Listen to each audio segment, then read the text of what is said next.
Olá, meu amigo, minha amiga, muito obrigado por vocês estarem aqui no nosso Portal do José, hoje com assuntos muito importantes e com cenas muito interessantes que eu irei compartilhar aqui com vocês, que são muito esclarecedoras de como funcionam algumas estruturas de poder aqui no nosso país e de como funcionam alguns personagens dentro dessas estruturas. Infelizmente, uma grande parcela do povo brasileiro não sabe como funcionam essas estruturas ou sequer que elas existam, né? Bom, vou conversar com vocês sobre essas questões, mas eu quero abrir aqui um pequeno parênteses para mandar um abraço em cada um de vocês que tem ajudado nosso portal a chegar a cada vez mais pessoas. Somos agora 839 mil pessoas conectadas através do nosso portal.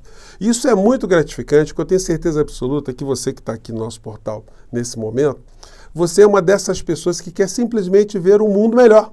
Você quer morar numa cidade melhor, você quer uma cidade que você possa caminhar pelas ruas, que você não veja lixo espalhado, que você não veja a miséria, pessoas pedindo coisas por todos os cantos, pessoas dormindo debaixo das marquises. Você quer serviços públicos minimamente decentes, você quer ver um povo educado, porque isso tudo sendo possível numa sociedade, isso possibilita que nós realizemos nossos desejos de sermos felizes, né? De ver as pessoas felizes. Isso no Brasil é possível, mas isso não acontece por acaso, porque nós enfrentamos grandes estruturas que querem manter as coisas como estão, as injustiças como estão, as iniquidades, a desinformação e a alienação, né? Então é muito legal estar aqui com vocês. Enfim, eu fiz essa abertura hoje que eu não poderia deixar de agradecer a vocês. E quero convidar você que está chegando nesse momento ao nosso portal e não nos conhecia, para que você venha fazer parte também. Se inscreva aqui conosco, compartilhe os nossos vídeos, dê o seu joinha, mande seu comentário, enfim. E se puder, se inscreva também no nosso clube de membros, tá bom? Então, vamos seguir em frente.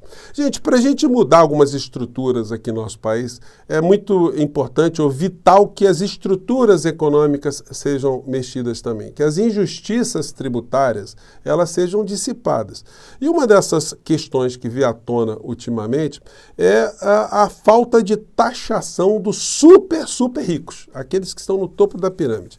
Como a gente já imaginava, eu tinha conversado aqui com vocês sobre isso em outras ocasiões, esses grupos têm dentro do parlamento brasileiro os seus capatazes, os seus representantes. São os neo-escravocratas que têm ali seus feitores dentro da estrutura do poder aqui no nosso país. E a gente vê isso se manifestando de diversas formas, né? Hoje no jornal Valor Econômico a gente vê essa notícia aqui. Projeto das offshores não incluirá juros sobre capital próprio. Eles pegam aqui o deputado Pedro Paulo, que está dando uma dilapidada ali, né? Está dando uma raspada no projeto que foi apresentado pelo Haddad, que tinha o propósito inicial de taxar em 10% esses super ricos. No entanto, ele já está dando uma desbastada ali, colocando isso para 6% de taxação e fazendo com que alguns setores continuem ainda tendo algum tipo de imunidade. Com o argumento que a economia no Brasil não pode assustar os super ricos, enfim. É o mesmo discurso, né, que protegia os senhores de engenho alguns séculos atrás aqui no nosso país. E quando os veículos de comunicação vão estabelecer algum tipo de debate, eles fazem o debate franco, aberto, democrático? Não. Eles chamam simplesmente os representantes desse grande capital para exporem ali suas ideias. É isso que faz, por exemplo, uma empresa como a Globo, né? Pega ali a Globo News, eles entrevistam o deputado Pedro Paulo, que é o relator desse tipo de projeto que atenua, né, a taxação desses super ricos, fazendo com que o caixa do governo, né, a arrecadação tributária, ela diminui, portanto, que os serviços públicos que são oferecidos através da estrutura do Estado brasileiro recebam também menos recursos, né? A injustiça tributária acaba acarretando uma injustiça social muito grande. Essa é uma estrutura de poder que funciona. Ela está ali tendo como porta-voz uma grande empresa de comunicação. E como eu sempre alertei aqui para vocês, sempre denunciei, esse mundo que foi classificado como conservadorismo, né, os extremistas de direita, os bolsonaristas, de fato eles sempre foram apenas uma correia auxiliar de transmissão dessas mesmas linhas de pensamento econômico. Eles sequestraram uma parcela da sociedade brasileira com com esse discurso hipócrita que defende a família, Deus, a liberdade, tudo cascata para engrupir, amedrontar uma parcela da sociedade para que a sociedade vote nessas criaturas e, de posse de mandatos populares, né, eles votem exatamente contra os interesses dessa população. É assim que tem funcionado no Brasil e, infelizmente, isso funciona ou em grandes parcelas, né, de países em desenvolvimento. A gente vai vendo esse Gustavo Gaia aqui no Brasil, que é um mentiroso quanto mais, ele pratica crimes através da internet o tempo todo, nessa estratégia de sequestrar uma parcela da sociedade brasileira, de alienar, né? Então aqui, urgente, prefeitos revoltados invadem Brasília após corte de Lula. Vai antagonizando com mentiras. Nesse canal, nessa postagem dele de hoje, está falando isso, que o Lula está cortando dinheiro de prefeitura, e não é verdade. Isso é um projeto de lei que foi aprovado pelo Congresso Nacional. E nesse projeto há simplesmente equalização de grana, de dinheiro, de recursos que sai do governo federal para os municípios, proporcionalmente à população dos municípios. Como houve um censo recentemente, alguns municípios perderam população, eles perderam também a arrecadação. E aí eles estão protestando, mas aí os mentirosos vêm com esse tipo de conversa para engrupir as pessoas. Um palco eles perderam agora, que foi a CPMI do dia 8 de janeiro. Agora não teremos mais sessões, teremos apenas a votação do relatório no próximo dia 17 de outubro.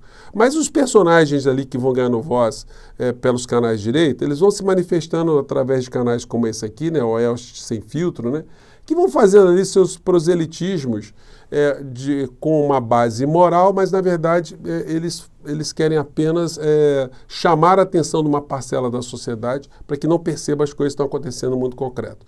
No mundo concreto, o que eu chamei a atenção com vocês mais cedo, são as questões relacionadas à economia. Se a economia não for bem, não adianta o Lula fazer uma série de avanços numa série de áreas, porque eleitoralmente nós teremos grandes problemas mais à frente. E um desses pontos nevrálgicos está na energia. Energia é vital na economia de todos os países do mundo. Não é por outra razão que agora no conflito lá na guerra entre Ucrânia e Rússia, com a interrupção do gás para a Europa, tudo subiu, a energia subiu lá, enfim, uma inflação que os europeus não viam há décadas, enfim, isso mexeu com o bem-estar da população na Europa. Agora vocês imaginem a energia em países em desenvolvimento, o petróleo, o gás, energia elétrica, água, enfim. Aqui no Brasil isso é objeto da sanha de cada vez mais espertalhões, né, de corruptos que são travestidos ali, são camuflados como empresários, mas eles querem mesmo a teta no Estado brasileiro. E aí causa preocupação esse tipo de situação aqui. Petrobras não descarta um novo aumento de combustível esse ano. Tempestade perfeita, diz o Prates. Outro jornal aqui, Mercado e Consumo. Petrobras avalia reajuste de combustível, afirma Prates. Bom, aí eu fui mergulhar mais nesse assunto e cheguei lá à TV, a EPET, que é da Associação dos Engenheiros da Petrobras, para entender o que eles estão conversando ali dentro, com a visão que se tem dentro da empresa, com a mudança de governo que nós tivemos e com a mudança da presidência da Petrobras. O que a gente pode esperar? Porque se a energia do nosso país ela não tiver um custo reduzido, se ela não tiver uma justiça social nas tarifas, de fato a gente vai ficar na mesma lógica que arrastou o Brasil para essas questões todas. Aí eu vi um vídeo aqui onde o presidente da associação, o engenheiro Felipe Coutinho, faz algumas revelações que eu mesmo não tinha conhecimento, né? Primeiro sobre o senhor Prates e depois sobre algumas coisas que estão acontecendo na Petrobras para a gente poder entender para que lado o Brasil está indo nesse setor e para onde o governo Lula está indo e se o presidente Lula, de fato, ele tem conhecimento pleno dessas questões todas, né? Ele fez algumas críticas aqui ao presidente da Petrobras, por algumas razões que a gente vai ver aqui agora. Vamos pegar aqui primeiro essa fala dele. Da situação, a postura é exatamente a mesma. Então, com relação à administração do Jean Paul Prat, também não tem nada de pessoal contra ele, apesar de que antes dele ser nomeado, eu fiz um artigo revelando o histórico do Jean Paul Prat na indústria do petróleo, porque para a maioria das pessoas, inclusive entre os petroleiros, conhecia o Jean Paul Prat como senador do PT.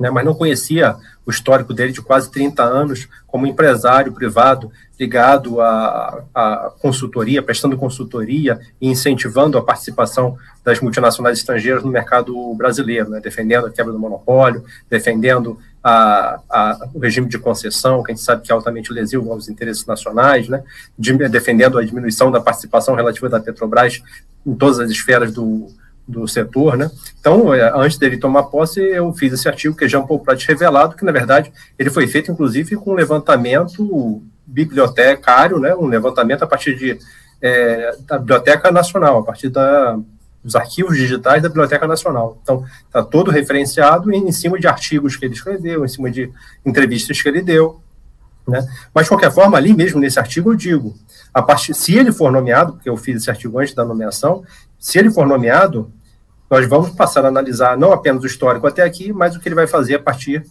da nomeação como presidente da Petrobras. Não só o que vai fazer, como o que não vai fazer. Porque quando você não faz alguma coisa, você também está sendo ativo em não fazer, né? Então essa é a nossa principal crítica. Aí o Felipe Coutinho, ele cita alguns pontos positivos que tem nessa gestão da Petrobras, né? E fala da interrupção dos processos de privatização, enfim, algumas coisas foram paralisadas. No entanto, ele avança também para cobranças de situações que o povo brasileiro não tem ideia, né? Isso nunca foi debatido, né? Isso foi passado, inclusive, pelo Supremo Tribunal Federal, o toque de caixa, no meio da pandemia, um monte de coisa passou, né? Enfim, e o Felipe, ele levanta aqui mais algumas questões aqui. Vamos acompanhar. Não tomada nenhuma medida para reverter essas privatizações, para apurar as responsabilidades. Sim, ele denuncia aqui que várias privatizações de ativos da Petrobras foram feitas de forma criminosa e fraudulentas, né? Dentro da Petrobras. Porque houve pessoas dentro da Petrobras que se responsabilizaram pela venda da NTS nessas condições.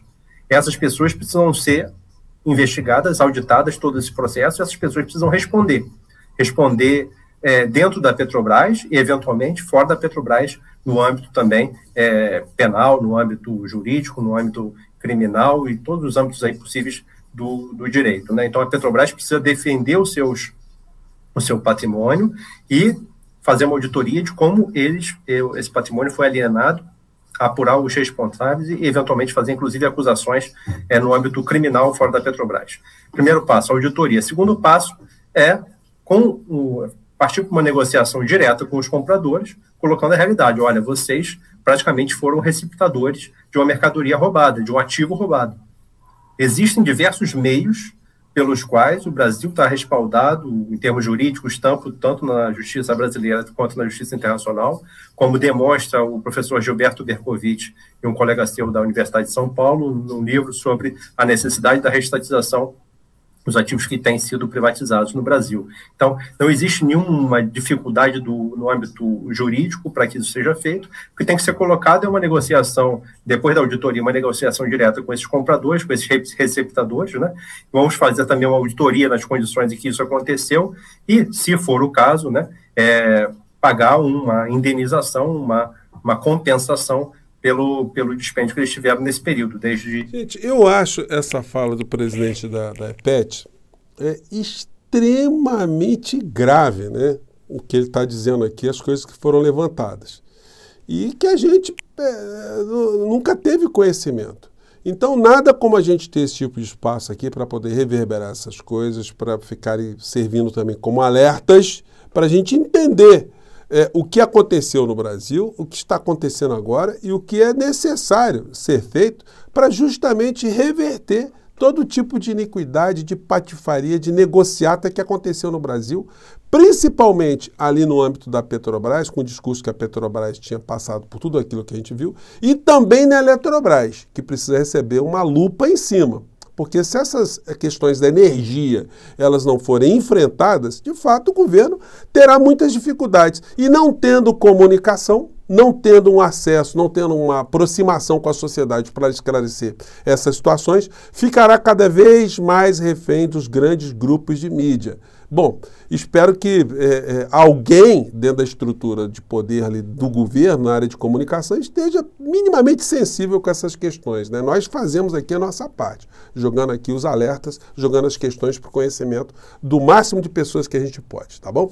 Gente, eu fico por aqui mais uma vez, um grande abraço, mande seu comentário, o que você acha dessa história toda? Um grande abraço, até o nosso próximo encontro. Tchau!